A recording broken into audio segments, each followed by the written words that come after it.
Vous ne croyez pas, André Consponville, au paradis sur Terre? La politique, dites-vous, sert à combattre l'enfer ici-bas ou à améliorer le purgatoire. C'est pour ça qu'il vous paraît urgent de réhabiliter la politique. Vous en avez assez, dites-vous, de la dérision, du mépris, du discrédit dont on accable de plus en plus les politiques.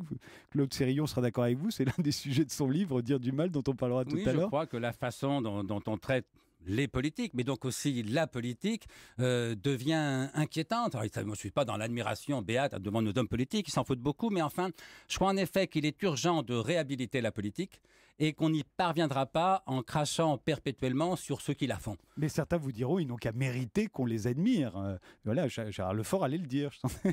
Écoutez, moi j'ai peu d'admiration pour peu d'hommes politiques, hein. Tout le monde parle du général de Gaulle. Moi je me suis battu contre quand j'étais jeune et encore aujourd'hui. Vous étiez communiste à l'époque. J'ai pas une grande admiration pour de Gaulle et j'ai pas de mépris pour les hommes politiques d'aujourd'hui. Quand on essaie de me faire croire que, enfin, écoutez certains, parfois dans la presse, mais plus souvent dans les conversations entre amis, on pourrait avoir l'impression que la France est un pays de 60 millions de types formidables, dirigés par un carteron de lâches et d'imbéciles.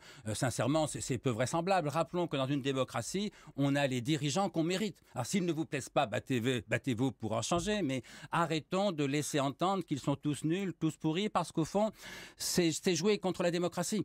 Parce que du même coup, si la démocratie aboutit à cette nullité généralisée, à quoi bon la défendre ?